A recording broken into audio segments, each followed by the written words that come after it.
welcome. I'm here live with Shea Hildebrandt. He's my cousin. Yeah. 4 months older.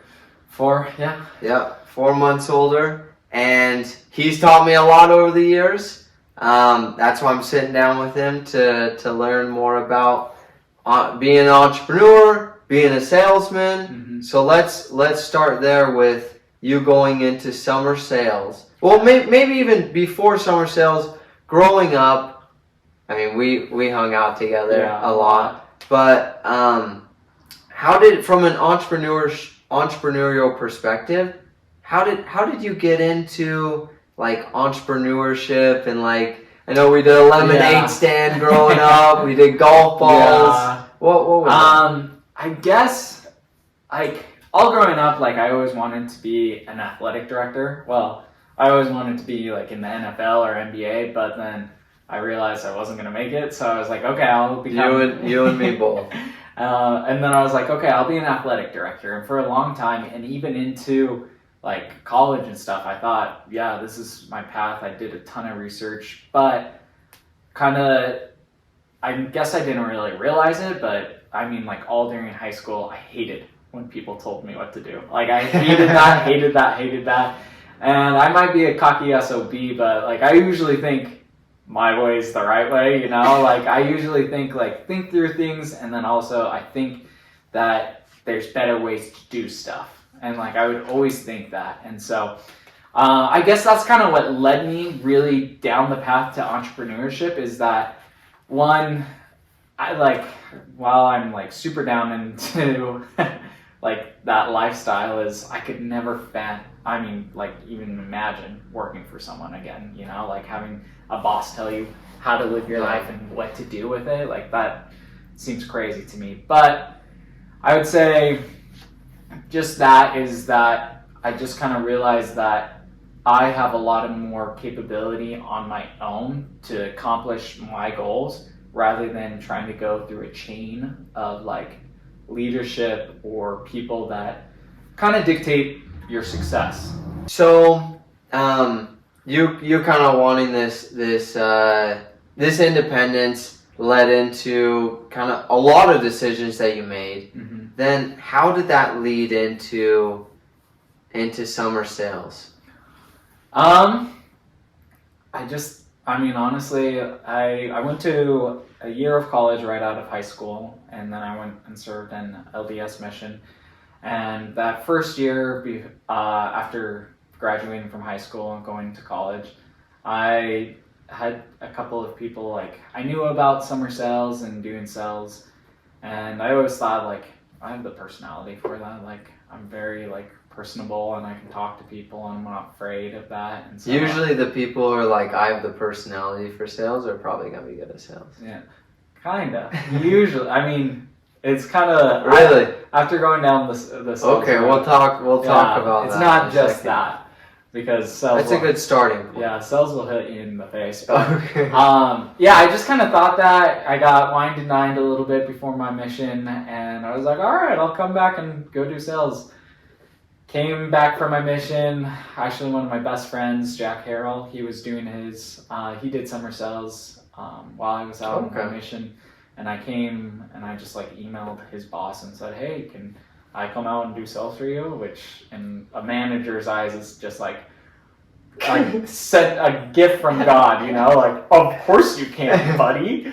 And so can I come in? Can I come work for you? Yeah, because getting people is pretty difficult. Yeah, it is. Yeah. But that's so nice. Yeah, and so I came back home and just went straight to San Antonio, Texas, sold for Romney Pest Control. And honestly, that was like my first experience of like how much sales moves the world. Like it really does. Like it not only did I like understand sales more, I understood business more, just because of like the first year and then multiple years of sales. Can you go into that a little bit more? Like what did you find out? I guess it's just like, I mean, it's kind of like with your businesses and stuff, like once you dive in and you can understand like how businesses actually work, it completely changes your mind from just a consumer to an owner, because like consumers, they'll go into like McDonald's and they're like, oh, I just asked for a burger and then I get a burger, you know? Yeah, and it magically appears on my plate. Magically appears, you know? But then like as like owners and stuff, you're thinking, oh, I have to think about costs, I have to think about employees, I have to think about where my location is, I have to market, and it's just like so much goes into just one burger. For you sure. know, and For so sure. it just kind of opened up my mind in that way. And then also with sales is like, I mean, a lot of times sales gets like a bad rep, and like because like you do get a lot of like in this industry, you do get a lot of like sleazeballs, you know, Yeah. like people that put a bad rep to what sales is. A good salesman and like great salesmen are people that are the most honest, have the most integrity, and just are good people, you know, because those are the people that you actually can trust. I mean, those sleazeballs, they get a fake trust and then they just screw you, and then that just ruins the whole business. Yeah. But that's not what a healthy, strong business that wants to Sure. grow. They want good, honest, integrous business. Salesmen. Yeah, they're more in it for like the one night stand Yeah. of like, oh, I'm just gonna do business just this once and then tell you whatever you want to hear. Yeah. But I'm not in it for long quit term. it. Yeah. What percentage of salesmen maybe that you've seen or kind of just in the industry would you say are the sleazeballs, are maybe just like mediocre and are super good, integrous? I honestly would say and I'm trying to think of the book that I read it from. I think it might be Good to Great. Okay. How it talks about how honestly employees act how their bosses act, and bosses act how the owners act. And so it all trickles down from the top of the line. And if not, like there are some occasions where the top of the line might be a sleazeball, but you get middle management that are just honest people and they're just trying to do good, and so the people below them get that same seed. So it's hard to say exactly a percentage, because I have been on teams where it's been, I feel good about my work, and like when I first got into sales, like I went with this teeny company, and like I thought I was making a lot of money, but then I would talk around to my other friends that did sales and found out that I was making I sold 3 times more than them, but they got paid twice as much as me. I was like, how does that work? Found out that the owners were just, I don't know, they were really cutting kids at their knees. Like they were kind of taking advantage of, their employees, I believe. Do you think they were doing it purposefully, or was that just their business model that they just paid less? 100%. Like they did it on purpose, but they did it on purpose with the intent of getting kids that don't know anything about sales and just trying to lowball them the most that they can. Because there were people in that same team or same company as me that were getting paid a lot more than me just because they knew more about it going in. So instead of saying, look, for all my first years, no matter what, I'm going to pay you this. I gotcha. It's been like, oh, Addison has no clue about this, so I can steal a ton more money just because he's oblivious to what is sales. Sure. Yeah. And so you ended up leaving those guys. I went to another company and worked for them for 2 years. The first year was great. Okay. Nothing really bad to say about it. It kind of reminded me of Wolf of Wall Street, Mormon edition, just because it was a lot of dog eat dog world. It was business. It was straight business. They only cared about business. If you could cut somebody at their knees, they would do that just to get ahead. And so the thing about that I didn't have as much of a problem is they didn't lie about it. They were very upfront. This is if you want to climb the ladder, but there's 50 other guys that are climbing that same ladder, so you might get pushed off. This is the second company? Second company. Okay. Yeah, it's the biggest company for sales, or one of the biggest for summer sales. And then finally, I got a little bit of just things didn't work out there, and so I took my team over to my current company, which is Moxie Pest Control, and done 2 years with them, going on to the third. It's all been sunshine and rainbows with them. Like, obviously there's been some kinks, but it's been the owner of that company, Jason Walton, fantastic dude.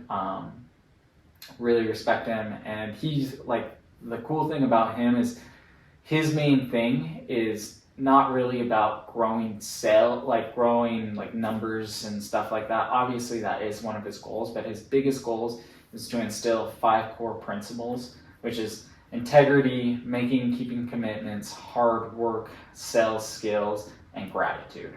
And so he's like, that's how you grow a business. If you can instill in all your employees those 5 things, the business grows itself.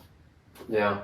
I think that's really telling that the 5 values. Yeah. Because like if you, I think it would be interesting to do like go up to a McDonald's employee and say what are your company values? Yeah, what's your company mission statement or something like that. Ask any business, and I bet like I don't know, maybe 2 out of 100 people would know. Yeah. Like that's something that I really try to instill in my employees of like, hey, our 3 values are fun, friendship, and skills. And like every single week we go over a different value. It's like you have to inculcate those values, whatever they are. You have to get those values, and so everybody's constantly thinking about them. Yeah, 100%. That's really cool. Yeah.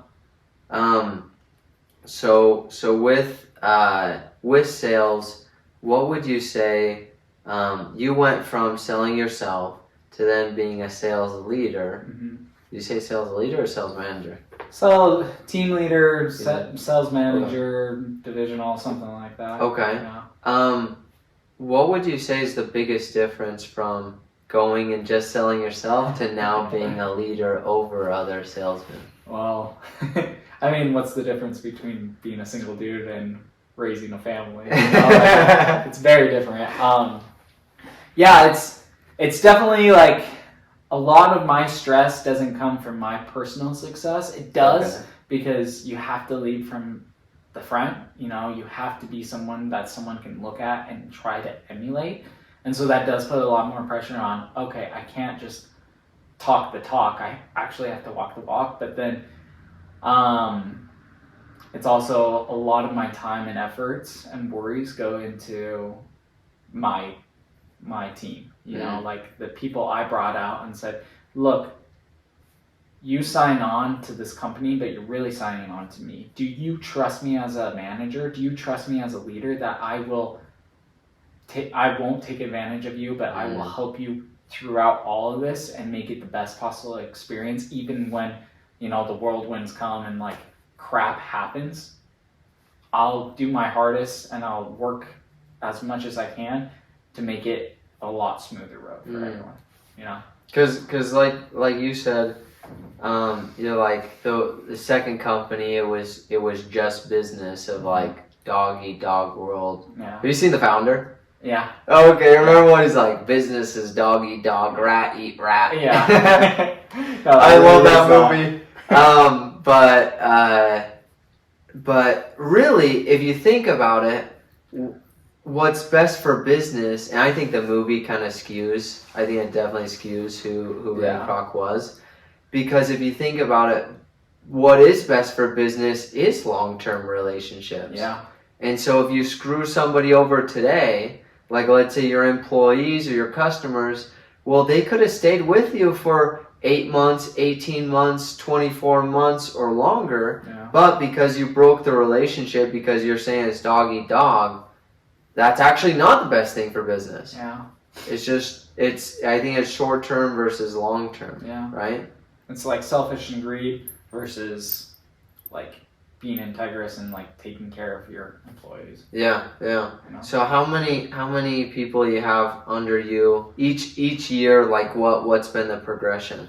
Yeah. So, and this is a lesson that I've learned a little bit of the hard way, but I started getting into like management position my 3rd year. I brought out That year I brought out 7 guys. The next year I brought out 16 guys, and then that's when I switched to the next company. Okay. And that was a whole fiasco just because it wasn't stable and everything. I lost some guys to that. I lost some guys to another industry. I lost some guys to my old company just because they raised all their rates and stuff. And so I kind of started back at ground zero. I didn't bring any of my guys that I had. Yeah. And I started off with 7.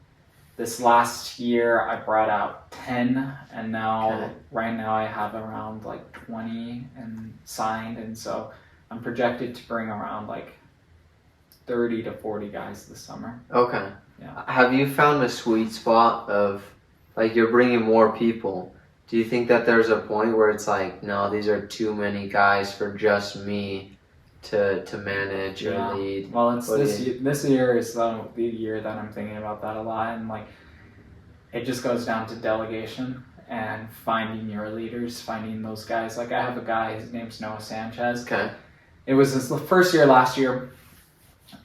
He started picking up sales like very well at the end, but it was a struggle for him. Like it wasn't like he was like the worst salesman, and it wasn't like he was the best salesman, but he was like right there in the sweet spot in the middle. Like a lot of like management would probably like overlook him and stuff, but you could just see who he is as a person, and that's someone I can trust. That's someone I could say, hey, no, I actually need you to do this, this, and this, and I know it's going to get done. And so I brought him up. I've actually put a couple of my guys that I've personally recruited under him to make him management, and that has just helped him gain confidence and grow. And so right now I have 3 managers underneath me that those are my 3 go-to people that I'm like, all right, guys, you guys are, my rocks, like go to work, like I'm going to take care of you guys so you guys can take care of your guys.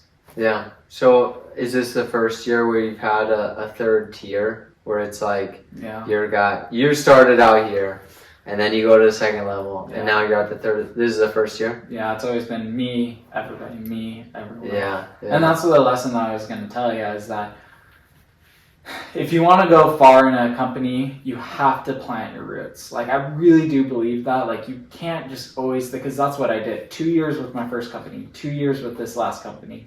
And so, like, I didn't give me enough time to actually grow. And it's like, if I would have stayed in that first company, I'm going into my 7th year, 7 years in one company? That's a long time for, at least summer sales-wise, to be with a company, and just how much growth I could have had if I wouldn't have, because like when you switch companies, you first have to know what you're doing before you bring people out. And so like your first year, like every time I switch companies, even though it's the same thing, you're still learning like the new systems of everything. So you're not as confident, and so you can't really lead someone correctly. Gotcha. What are kind of some of your either worries or concerns going into this year having that third tier? Because for me, like when it was having a middle manager, I was really hard taking that step, and I went through several different people. I feel bad for them. I like hired them, and I wasn't a good enough leader to be able to lead them to lead other people. Well, what do you think? Are you pretty confident there? What do you? I'd say the quality of leadership is my biggest worry. Is like, I know exactly what I can put into all my guys that I take out. Like, I know exactly what they're going to get and how much help they can get, and I think that's pretty high quality. And then when you add a middle manager, it's like you're telling them what type of quality and then hoping that they'll transition that quality down to everybody below them. And so, like, that's one of my biggest worries, but it's a little bit different just because it's not going to be like I'm completely hands off. It's not to that stage yet where I have multiple teams in multiple like states. That's when I'll kind of get a little bit more scary, because then it's like I'm not going to be kind of like babysitter watching from a distance, like, all right, you have the keys to the car, but I'll really be there watching you how you do it and everything, and be there to like make improvements and stuff. So they're all gonna be in. Everybody, all 30 to 40 are gonna be in one city. Mm-hmm. Okay. Is it just your team that's in that one city, or? Yeah, it'll probably be my team plus maybe there'll probably be 2 teams Depending on the size of the city. Okay. Mm-hmm. Man, good luck. That's gonna be a really good 30 to 40 people under you. That's gonna be really cool to see how you manage.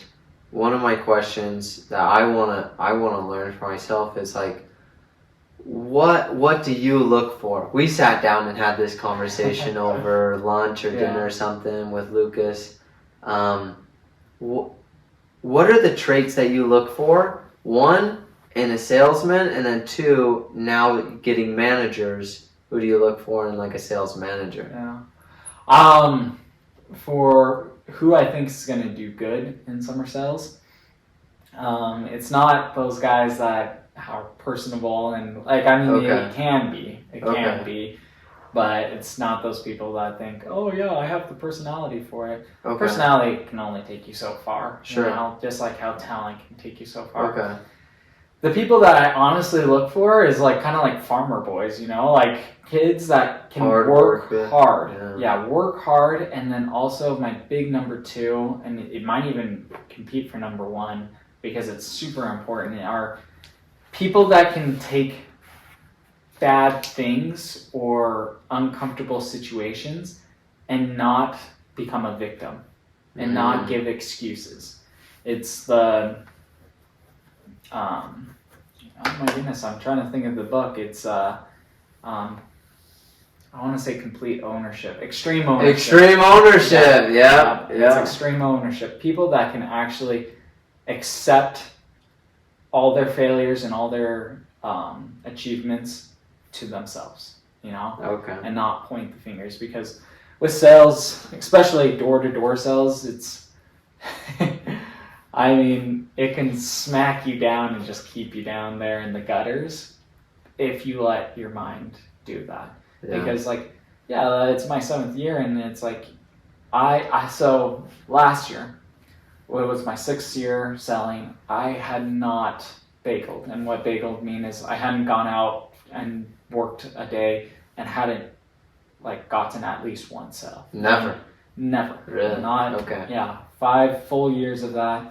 This last summer, my 6th summer, was the first time I ever bageled. And it's like, yeah, that was a little bit of a gut check for me, like looking in the mirror, like how, like what am I, like am I losing my skills, like am I like just some like loser, you know? And so, but that's what I mean, like nothing is going to be, with sales, it's never going to be that, you know? Yeah. It's always, sure. And that's like, and it's easy to blame other people, blame circumstances, and it's just like, it's the wussy factor. Like people have there's so many like wusses out there that will just give up on themselves and say, like they'll commit to me and say, hey, I'll come out and I'll work our summer with you. Awesome.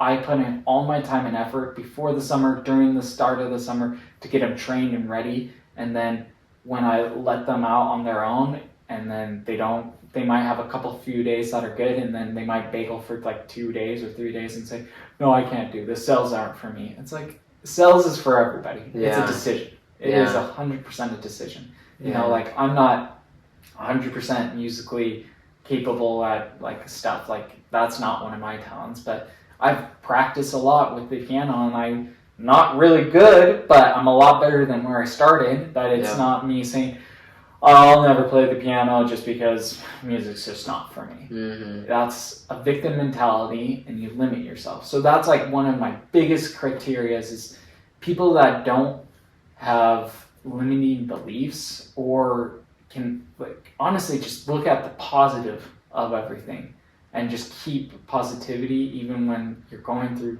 like the dark. Yeah. Have you tried to bring on people thinking like with the intention to change them? So like let's say somebody's not a hard worker and you're like, but I think I can help them be a hard. Have you tried that? No, because it's like the same example of can you teach somebody to run a marathon when they start running the marathon? No. They have to start preparing it. It's like I talked to someone just recently on a sit-down interview, like with them to see if they were a good fit for my team, and she was like, "Yeah, I'm really shy, but I think summer cells, like if I go out there and I do summer cells, like it will make me a less shy person." It's like, no, it will make you even more shy, and you'll cramp up, and you won't do this. Like you won't. Like that's what I told her. I was like, if you want to become less shy, do it now. And then you can come shine at summer cells. It's like, learn how to develop it before you actually put it onto paper. But I mean, I'm not saying that everybody that does it for the first time is like perfect at cells. It's just, there's so much things to learn on the doors and with cells that you can't learn other things. It just stacks up too much and becomes, I guess, too much for some people, but I mean, some people, if they have like a hardworking attitude and then they don't limit their beliefs, they can still do it. But I'm just saying, like people that are like, "Oh, this will help me." It's like, no, do the work now. It's not going to magically appear since you come up and you're going to start knocking doors. It's like Truett Cathy, the owner of Chick-fil-A. Yeah. I don't know, you heard this story where he was like just opening up one of his first places. And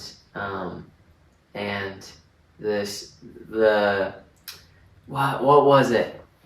I'm losing the story, but basically, there was this guy, he was walking around. It wasn't when he was first starting, but there was this guy when he was walking around all these different Chick-fil-A's. Everyone he went into, everyone was smiling. Yeah. Have you ever been in a Chick-fil-A? Have you ever been into a Chick-fil-A where they're not smiling? No. I haven't been into a Chick-fil-A. They're not smiling. And this guy saw this, and he went up to Truett Cathy, the owner, who's like a G. Yeah. And he's like, how on earth do you get all your people to smile so much? Like, do you bribe them? Do you coerce them? Like, what do you do? And he's like, I hire people that smile. Yeah. Like, that's the big secret. Yeah. I don't train them. I don't have to bribe. I don't have to do any of that stuff. And so I took that on my own. Sounds like you're taking the same thing. Like, no, there are a few values that I have to have. Some of the training will come. But the values, it takes a long time to learn, and it's much easier just hiring somebody that already has that. Yeah. Would you agree? 100%. Yeah. So you would say hard work, extreme ownership would be the two that you look for. What are some of the skills after you have those qualities that you teach a salesman? Yeah. Let's say I'm a hard worker. I have personal responsibility. Well, what do you teach me? I mean, a lot. Like how to close someone is huge. How to read body language. How to use paraverbals to your advantage. Learning what really goes on during communication, and like I would say those are like the biggest. What do you think? Any others? No. Yeah. The last one was paraverbals and like how communication actually happens, because like we're born and we just start talking no matter what, and we don't really understand what's actually going on. Can you give me an example? I think I understand the other three. How communication works, like how you're feeling or things like that, or what? Yeah, let me give you an example. It's like I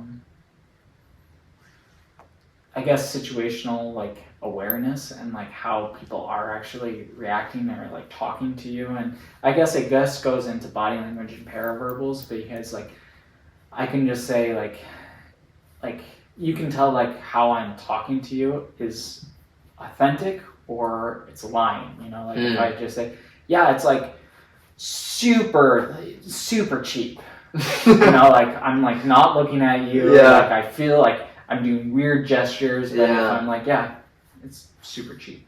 Yeah. Like I'm doing like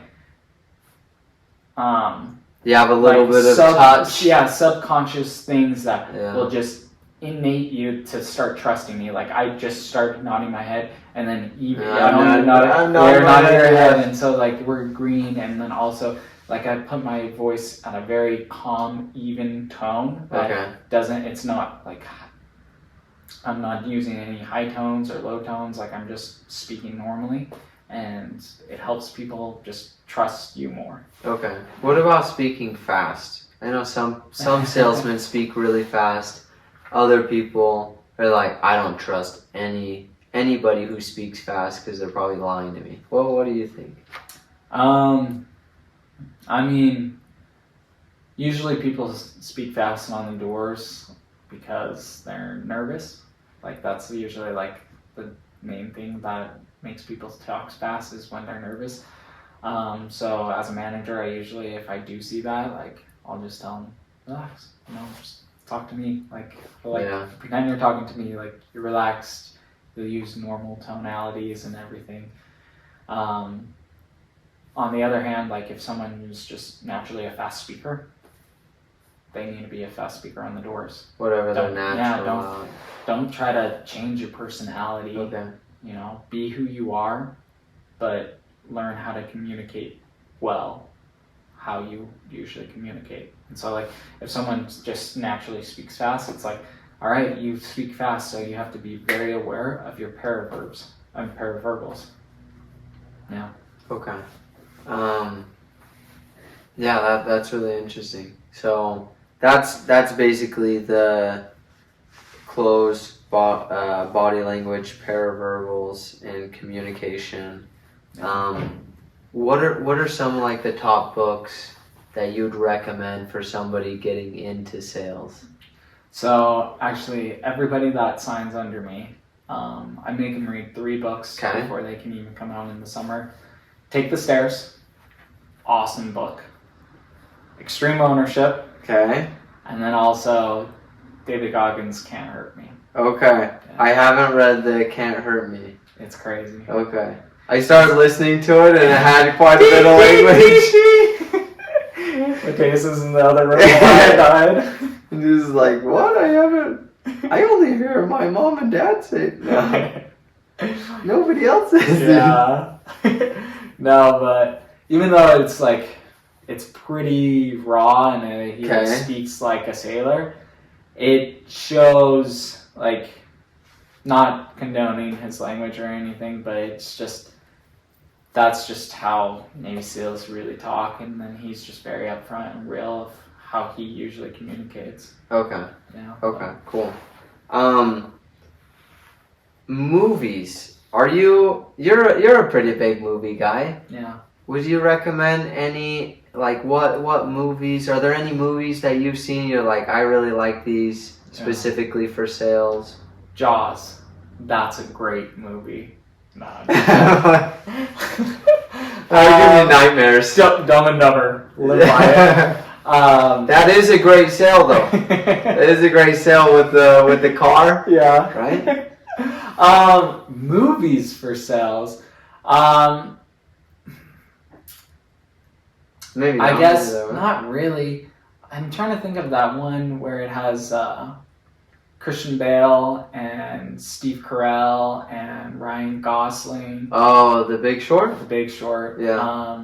Kind of that, but I mean There isn't like sales movies of maybe Grant Cardone needs to make a sales movie or something. Yeah, maybe that.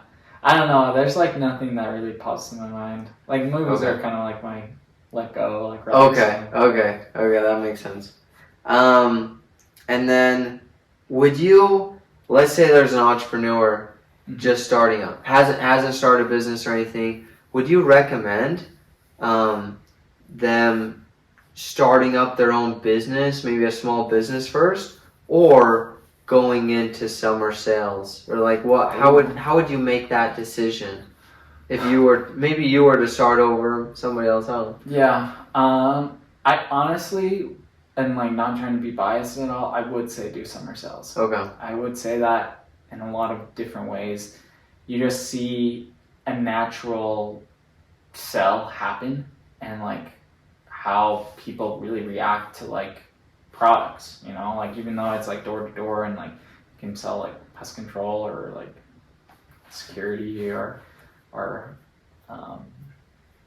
solar, like it just kind of puts you into the mind of like sales is what keeps the whole ship going. Sure. And so you don't have sales, you don't have business. And you just learn so many like communication skills. So important. Just so important. Not just in business, but in life in general. So many people just do not know how to communicate. And like they think things are alright. Like Corinne and I, Corinne's my girlfriend that's right behind the camera that we keep talking She's to. our camera woman. Yeah. We were watching an Instagram reel just recently, and it's this guy in the street giving out free money, and there's this lady and her husband or boyfriend walking down the street towards him, and he's like, "Lady in red, let me give you a free $1." And then she's like kind of ignoring him, just walking by, and he's like, "No, for real, here's free money, here's free money." And then she just turns to him and just screams at him, and then keeps walking. And he's like, "Oh, that's a reaction." And it's like, where does this like person think like this is all right to do? Like that does not compute with me at all. It's like so crazy. Yeah, it's like just so many people don't know how to communicate and don't know how to communicate properly, because all communication is I have an idea or thought and I want to clearly communicate it to you to put that thought exactly how I have it in my head into your head. Yeah. And not a lot of people can do that. Yeah. And then probably the same as well of like listening to you and seeing how you have your thoughts in your head the same way. Mm-hmm. You know, like in a relationship, me and my wife, there's been a lot. Maybe if I would have done summer sales, I would have been a lot further along in the game. There's so many times where she was like, I just can't tell you. She's like, I'm done telling you. I'm like, just tell me what is. She's like, I've told you in 20 different ways. I'm like, just tell me right now. Just clearly one more time. She's like, no, that's it. I'm done. I'm like, oh my gosh. There's so many times where I just couldn't understand Pick up like what? Where she was coming from, or like in her family. Her family's big into like hints. Yeah. And so she might say like, man, I'm hot in here. And then her dad would be like, oh, can I get you some water? Can I turn down the air or something? And so then she turns to me, she's like, man, I'm hot in here. I'm like, oh yeah, dang it. Jessica, I can't control the weather. But I'd just be like, okay. Yeah, it's alright. Alright, well, what do we have for dinner? Yeah. So, yeah, that's like a good. That's a really good point. That like sales. It's happened so many times in our marriage. Yeah. Of communication. Well, it just goes to show that the best salesmen are the best listeners, and they can understand what the consumer really wants. Because I always like tell this person. I always give this example to like rookies or people that are selling for the first time. I tell them, ask questions. Like, don't interrogate them, but ask questions. Listen to them. Because, like, if you're, like, a car salesman and you come into my dealership and you hate the color red, but I'm just assuming what you want, and I'm like, oh, come over here. And I just show you only red cars, even if it's, like, your perfect car that you love. Because it's the color red, you're not going to buy it. But if I'm not listening to you or asking you questions, it's like, that's what I'm saying. Like, the best salesmen actually give two craps about the people to give them the product they want. Gotcha. Sometimes I feel like I over question. I'm like, what do you think about this? What do you think about this? What do you think about this? And the person's just like overwhelmed with questions. Yeah. How do you find a good balance of like questions and talking? Oh, that's a very good question. You shouldn't have asked me that. Maybe I'm getting better at this game. No, I guess it's kind of like a feeling, and I guess that kind of goes to like the communication, just because like I tell people when you go to someone's store, usually go through 3 objections before you leave their doorstep. Mm. And so like an objection is like, no, I don't want it. Oh, I already have a company, or like, no, let me talk to my wife or something like that. I say go through 3 of those, and I like teach them how to resolve those objections and keep talking about, pest control. But now, like me as going into my 7th year, sometimes I'll knock on a door and someone will say no, the very first objection, and I'll leave. Not because I'm like being a hypocrite and I'm telling them, you stay for 3 and I'll only stay for 1. Sometimes I stay for like 8, just because it's a feeling of knowing how the communication's working and like understanding. It's because it's repetition. I've gone through so many doors before that I know who's going to actually be a buyer and who's not. Who's worth my time asking those questions and who's not, you know? And like sometimes I get it wrong, and maybe I'll leave a couple of people that could have bought, but I just assumed wrong. But it just goes. But it's an odds game. If you're right 90 or 80% of the time, then you're saving lots of time. So I would say that, just like understanding the communication flow, because like if they're showing weird, like, like why do you keep on asking me a question, like I don't know, or the type of questions you are asking are just a little bit far-fetched or something, like maybe cut back on those, but it's mainly just a feeling. Okay. And I'd always say use leading questions that will help further the conversation instead of like open arching questions where it could go anywhere. Yeah. Oh, okay. That makes sense. I have a crazy question. Why summer sales? Why isn't it all the time? I understand for pest control. Yeah. It's usually the biggest issue in the summer. Yeah. Why summer sales? Why do other companies do all like door to door, specifically door to door?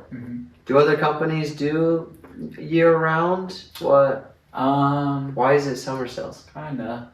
Yeah, some of the companies are kind of going more year-round models. Like a lot of solar companies, they do blitzes. Okay. They'll do a week every month. Okay.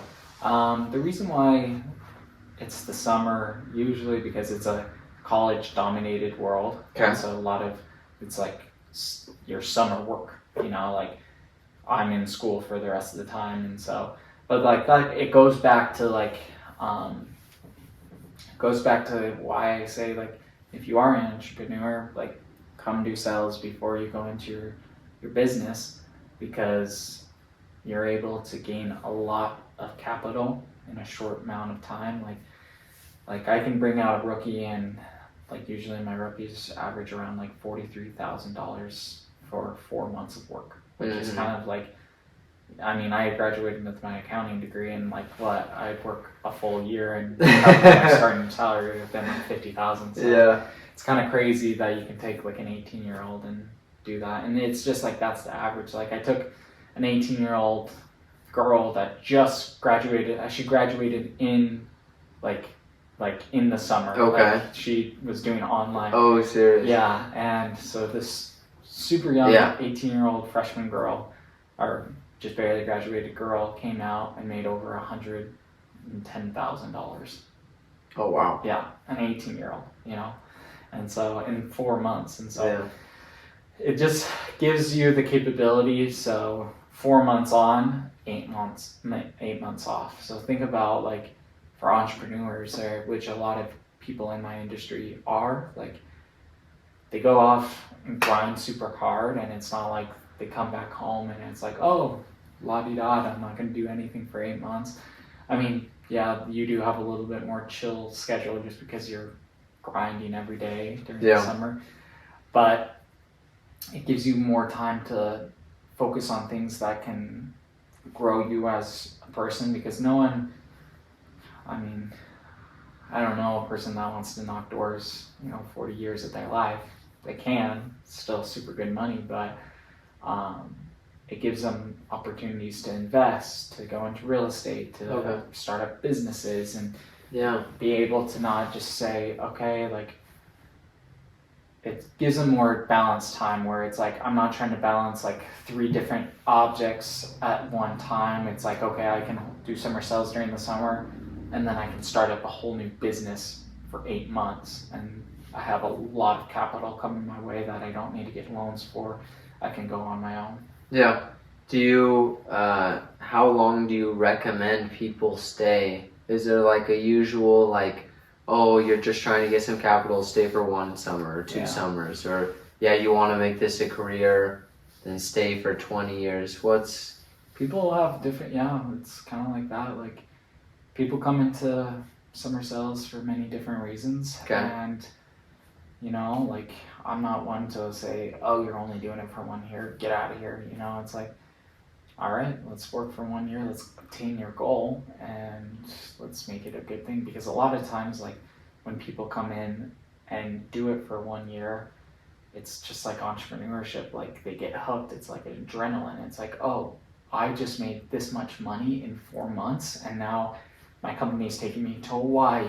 My company is taking me to Bear Lake to go snowmobiling and like on a free cruise. Like, what? And I just get all this, and like I get all like this swag and stuff, and I have so much more time to do the stuff I want to do for 8 months of the year. I can go travel. So it's just like people do get hooked, but some people are just like very goal driven and like, yeah, I'll do this for this amount of time and then I'm out. So whatever it is, like, it works for everybody. Okay. Would you, if you were in a different industry other than pest control that wasn't more seasonal, is that the reason why pest control is just summer or what? Yeah, I mean, and also just like knocking doors, like no one really wants to go and knock doors like in a blizzard or when it's maybe in Phoenix you could do it all year round. Some parts of the world. Yeah, like in a week from now I'm doing a week-long blitz in San Diego. Oh, okay. Yeah, so you could, depending on the area. Yeah. What do you think would be ideal though? If you were in San Diego, do you think it would be ideal to do 3 months on, 1 month off, 3 months on, 1 month off, or do you think it's ideal to do 4 months on, 8 months off because it takes that much time to do recruiting? Yeah. What? I mean, recruiting is a whole different beast, and so I'd say 4 months is good just because you can just prioritize your life. And I'm not the one that's gonna be like, oh, business and making money is the #1 priority in my life. It is. It's super important. But like family time and like getting married and stuff like that, those are the things that trump everything in my mind. And so it's being balanced, and being balanced doesn't mean you're always 100% equilibrium with every single asset or facet of your life. It might be during the summer, 80% of my concentration and focus is on work, and like 20% is like split up into the other categories of my life. But then after that, when I come back, work may go down to like 25%, and then I have a lot more things to work with. So okay. Yeah, I just think, for me, like, maybe I've just gotten so used to it, but I do just enjoy it rather than working the full year of sales, because then my whole life is just sales. Sure. No. Yeah, that would be every single day. Yeah. I know one time you told me, you're like, sales is easy. What's easy about sales and what's hard about sales? I mean, I guess rejection and repetitiveness is like the hard thing. Easy thing is I mean, it's repetitive. Like, you can get in a groove and you can understand it. And then also, like, I just enjoy being outside. I like talking to people. Okay. I like figuring it out. I like to make it like a game and like competitive. Okay. Yeah, that's I know several people have done summer sales. A couple of them have come home early. Yeah. And some of them that have been doing it like yourself for many years. And so it's interesting what people, I think you learn a lot about yourself by doing summer sales. When you agree?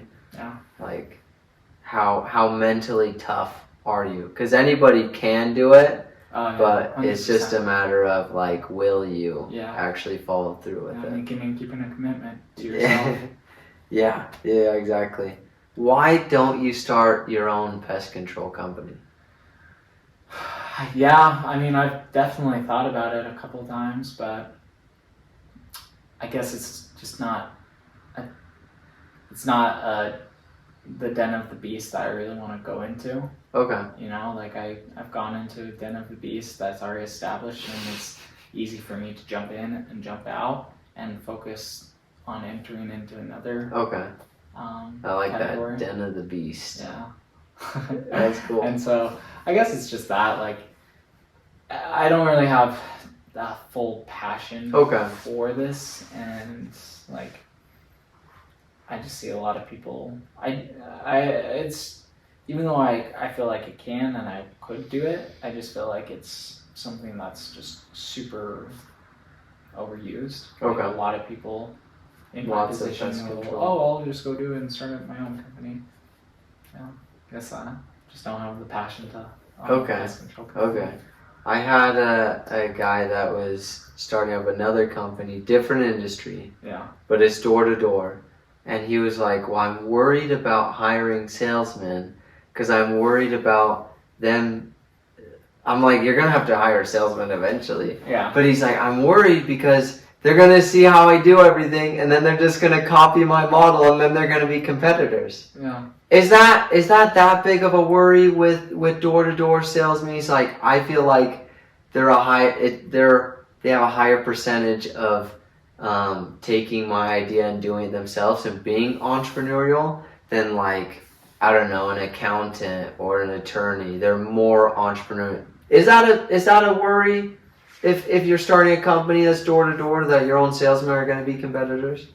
Yeah, I mean, I guess I'd say I haven't really seen it with me, but I guess the best thing is like, what is he doing to make his employees want to leave him and start up a new thing?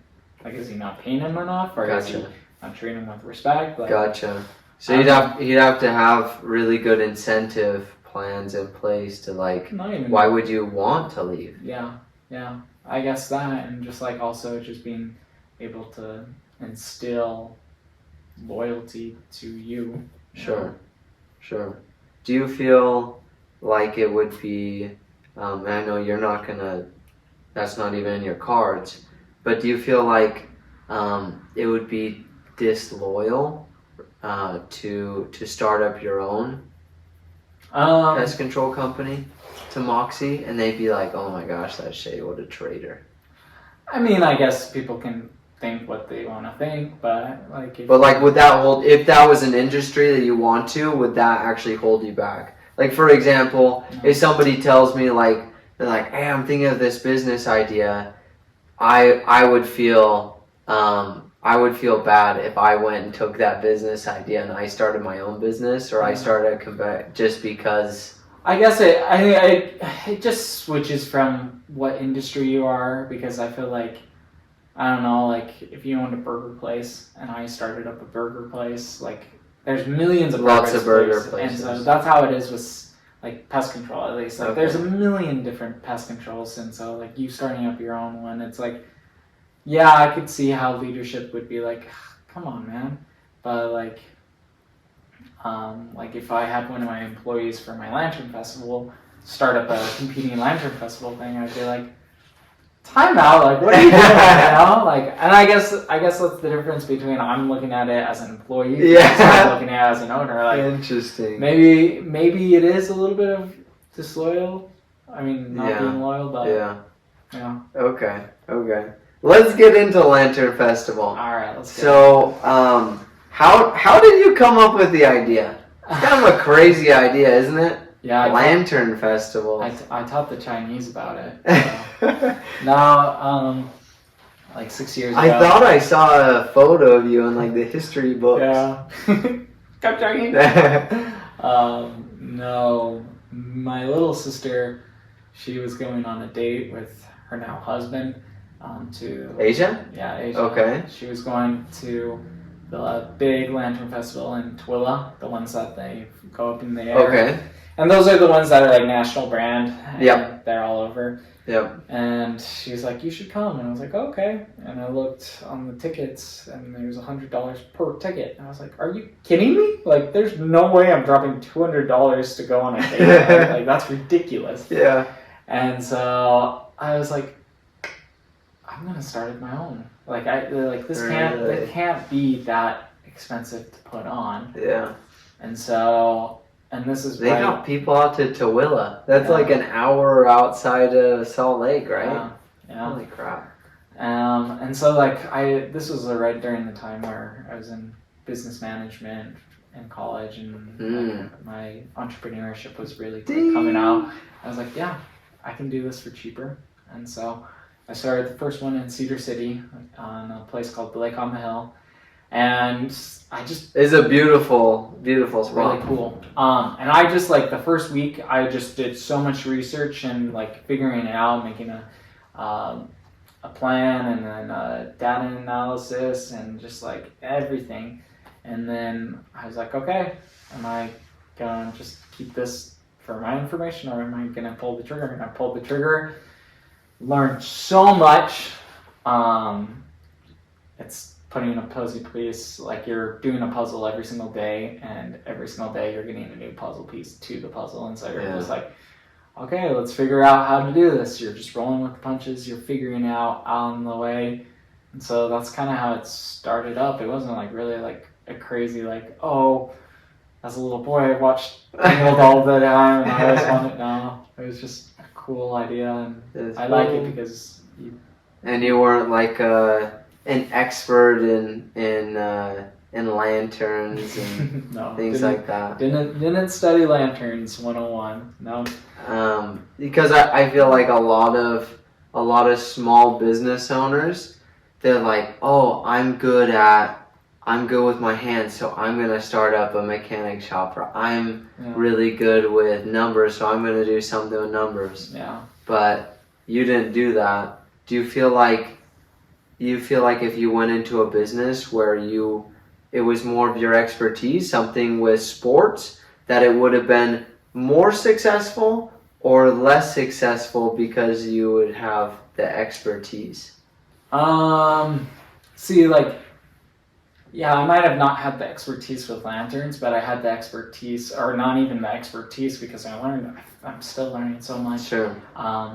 About how to run a business, because all it is you have to understand the consumer, and you have to understand, like, who am I marketing to? Like, are my ideas like a normal idea throughout the whole population, or is it more like closed off to me? And so if it is, then you have to change your way of thinking to get a bigger group of people. And so with the sports and everything, like, I mean, yeah, like, you want to go towards your strengths, but if there's no openings for that, like, if it doesn't make sense, don't go into it, you know? Like, like, you're not gonna, like, if there's a street that has like 10 barbershops, you're not gonna open up the 11th, you know? Like, go where there's actual opportunities. Yeah, because I actually think that it's probably better that you went into something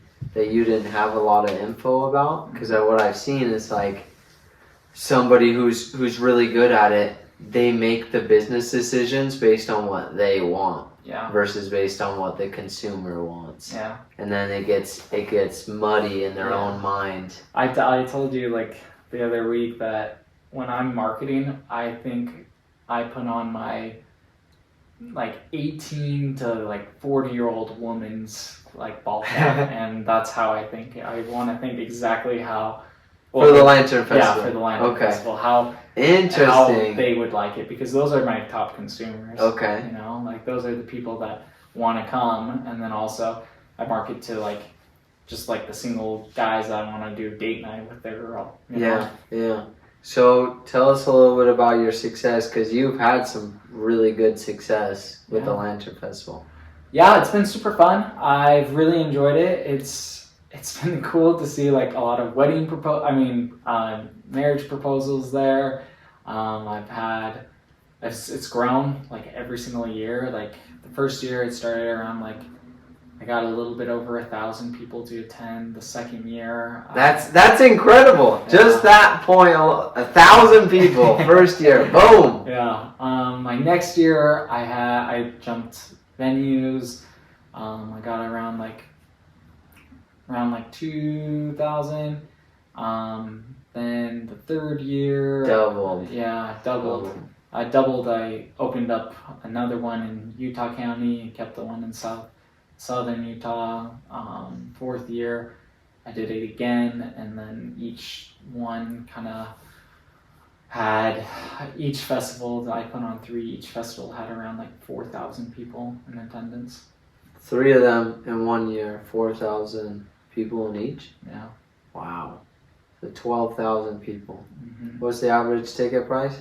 Like $1,000. It's a lot of moolah. Yeah, I mean, and then this year, I was talking to Corinne about all my expenses. I'm like, this next year, that's my goal, is be a little bit more precise on what I want to use for certain expenses. Yeah. What have you done with teams? Because that's a tricky part of. Mm-hmm. You're only doing it in one area once a year, right? Yeah, finding a crew. Yeah. So how have you? What have you done? Well, I mean, every person, there's so many people that have helped me along the way. It's not just me. Like this last year, Corinne, she helped me out so much, and but the startup years, it was my family, family and friends. I just had volunteers, and I didn't have huge crowds, but I still needed 15 people there, and so I relied heavily on my family and my friends, and they were awesome and supported me super well, and I'm so thankful for them. And then the next years, I had to start finding more people, because you can't rely on your family and friends for every single time. Yeah. If you're growing, you have to actually grow. You have to have systems. And so I started finding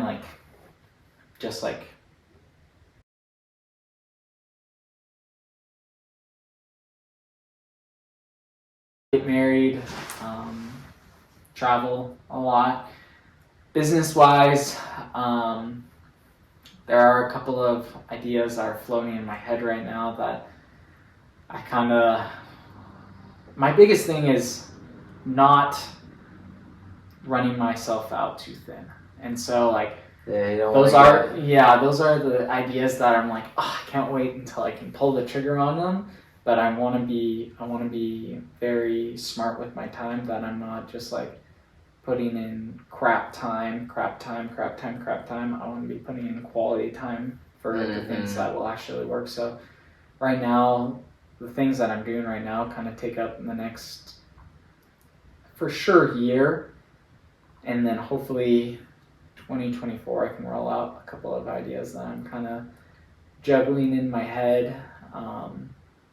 But yeah, we'll see. Are those ideas top secret, or? I mean, no, they're just not fully developed. Okay. So they're not super. You mind sharing them?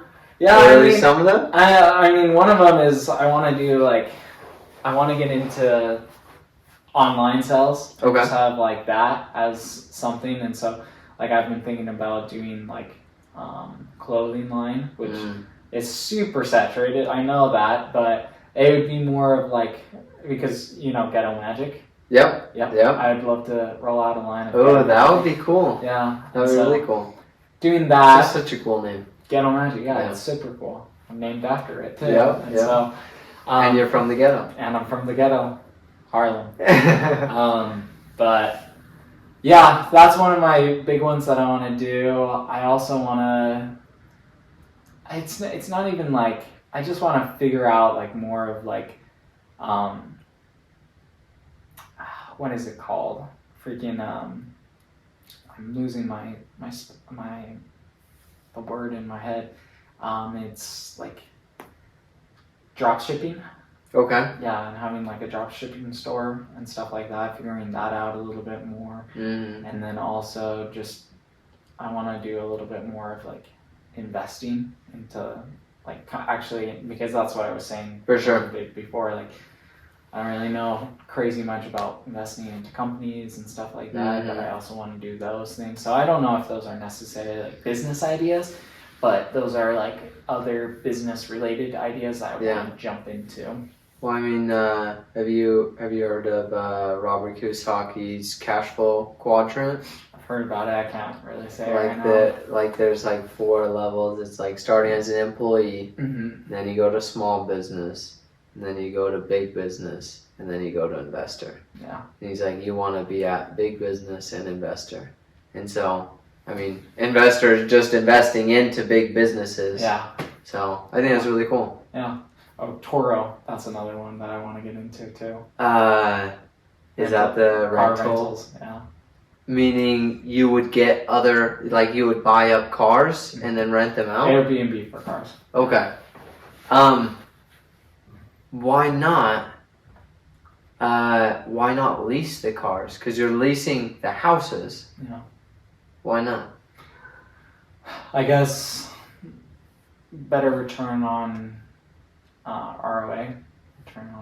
ROI. Yeah. Return on investment. But you think, because that's interesting with a house, you're leasing the house instead of doing the Airbnb. And you think that having the ROI on that is better, but with cars it's the other way around. I guess it's just like. I don't know. I haven't done the numbers. Yeah. No. I guess a big thing about it is talking about going into the den of the beast. I have no idea how to do leasing cars and stuff like that, and I wouldn't really know how to go about it. Yeah. I haven't really heard about it other than like dealerships. Yeah. But like. At least it's a market too. Yeah.